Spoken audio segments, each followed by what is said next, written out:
আজকের প্রথম খবরটা হলো খানাপাড়ায় মুখ্যমন্ত্রী শিলচরে বিদ্যুৎ মন্ত্রী পতাকা তুলবেন। ৭৮তম স্বাধীনতা দিবস উপলক্ষে গৌহাটিতে রাজ্য পর্যায়ে প্রধান অনুষ্ঠানে পতাকা তুলবেন মুখ্যমন্ত্রী হিমন্ত বিশ্ব শর্মা। তিনি খানাপাড়ায় পতাকা উত্তোলন করবেন। এদিকে শিলচরে মূল সরকারি অনুষ্ঠান জেলা ক্রীড়া সংস্থার ময়দানে আনুষ্ঠানিক জাতীয় পতাকা উত্তোলন করবেন রাজ্যের বিদ্যুৎ মন্ত্রী নন্দিতা গার্লসা। একইভাবে রঞ্জিত কুমার দাস বঙ্গাইগাঁওয়ে, অতুল বরা নোয়াগাঁও, ইউজি ব্রহ্ম দরঙ্গে, চন্দ্রমোহন পাটোয়ারি কামরূপে, হুজাইয়ে কেশব মহন্ত, ডক্টর রনুজ পেগু লক্ষিমপুরে, আশুক সিংহল শোণিতপুর, যুগেন মোহন যোরহাটে, সঞ্জয় কিষণ তিনসুকিয়ায়, অজন্তা নেওয়াগ গোলাঘাটে, পীযূষ হাজারিকা গোয়ালপাড়ায়, বিমল বরা ডিব্রুগড়, জয়ন্ত মল্ল বড়ুয়া নলবাড়ী, প্রমোদ বড় কোকরাঝারে, ডিফুতে তুলিরাম রংহং, দেবলাল গারসোলো হাফলংগে, গোবিন্দচন্দ্র বসুমাতারি উদালগুড়ি, ডক্টর নোমাল মুমিন চরাইদেউয়ে সরকারি প্রধান অনুষ্ঠানে জাতীয় পতাকা উত্তোলন করবেন। আজকের পরবর্তী খবরটি হলো হাসিনার সঙ্গে ফোনে কথা বলায় গ্রেফতার দলের জেলা সম্পাদক। বরগুনা জেলা আওয়ামী লীগের সাধারণ সম্পাদক ও জেলা পরিষদ চেয়ারম্যান আলহাজ মোহাম্মদ জাহাঙ্গীর কবির গ্রেফতার হয়েছেন। পালিয়ে যাওয়ার পর শেখ হাসিনার সঙ্গে ফোনে কথা বলে বিশৃঙ্খলা সৃষ্টি এবং প্রতিবিপ্লবের ষড়যন্ত্র করার অভিযোগে তাকে গ্রেফতার করা হয়। বুধবার ভোরে বরগুনা থেকে গ্রেফতার করা হয় তাকে। বিষয়টি নিশ্চিত করেছেন বরগুনা সদর থানার OC K M Mizanur Rahman. তিনি জানান, ঢাকা থেকে পুলিশের একটি টিম এসে তাকে গ্রেফতার করে। ধারণা করা হচ্ছে শেখ হাসিনার সঙ্গে মোবাইলে কথা বলার পর বিশৃঙ্খলা এবং প্রতিবিপ্লবের ষড়যন্ত্র করার অভিযোগে তাকে গ্রেফতার করা হয়েছে। তবে গ্রেফতারের কারণটি তিনি পুরোপুরিভাবে নিশ্চিত করতে পারেননি।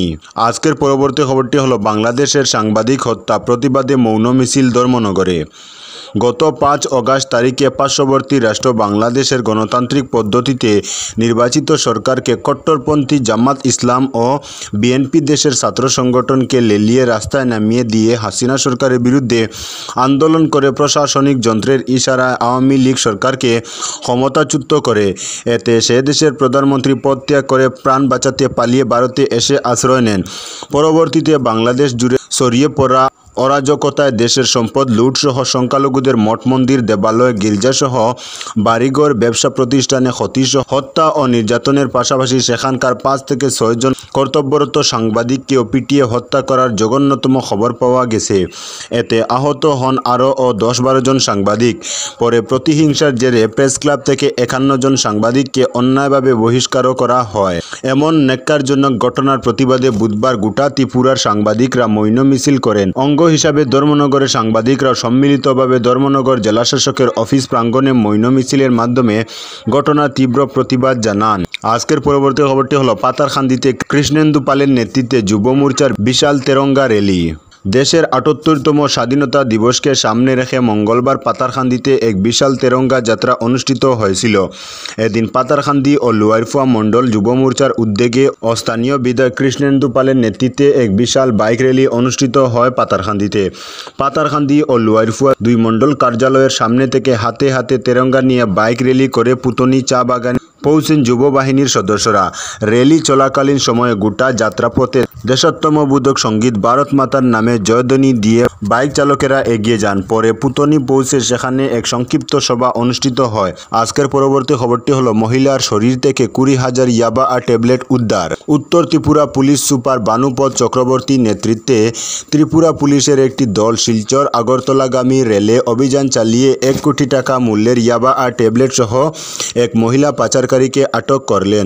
জানা গেছে, গোপন সূত্রের ভিত্তিতে মঙ্গলবার পুলিশ সুপার বানুপদ চক্রবর্তীর নেতৃত্বে একদল পুলিশ ধর্মনগর রেল স্টেশনে উপস্থিত হয়ে শিলচর থেকে আগরতলাগামী ট্রেনে তল্লাশি চালান। এতে এক মহিলার শরীর থেকে 20,000 ইয়াবা আর ট্যাবলেট উদ্ধার করেন, যার কালোবাজারি মূল্য 1 কোটি টাকা হবে বলে জানিয়েছেন পুলিশ সুপার। ধৃত মহিলার নাম জাহানারা বেগম, 47 বছর বয়স, বাড়ি ত্রিপুরা রাজ্যের বক্সনগরে। ইয়াবা আর ট্যাবলেটগুলি অসম থেকে বক্সনগরের উদ্দেশ্যে নিয়ে যাচ্ছিল। পুলিশ ধৃত মহিলার নামে ধর্মনগর জিআরপি থানার পুলিশ একটি মামলা রুজু করে তদন্ত শুরু করেছে। আজকের পরবর্তী খবরটি হলো কাটলিছড়ায় সাফাইকর্মী আকিল আলীকে সংবর্ধনা।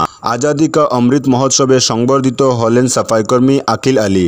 কাটলিছড়া বাজারকে স্বচ্ছতা রাখতে এবং স্বাচ্ছন্দ্যমূলক পরিবেশ উপহার দিতে যে ব্যক্তি সারা বছর অক্লান্ত পরিশ্রম করে থাকেন, এখন সেই ব্যক্তিকে সংবর্ধিত করা হয়। কাটলিছড়া উন্নয়ন খণ্ডের সহকারী বিডিও জয়ন্ত রংপি সাফাইকর্মী আখিল আলীকে উত্তরীয় লুঙ্গি উপহার দিয়ে সম্মান জানান।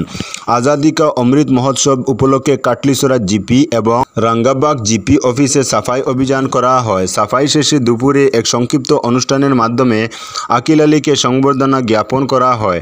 তো বন্ধুরা, আজকের জন্য এতটুকু। পরবর্তী কোনো নতুন ভিডিওতে দেখা হবে, তখন অবধি ধন্যবাদ।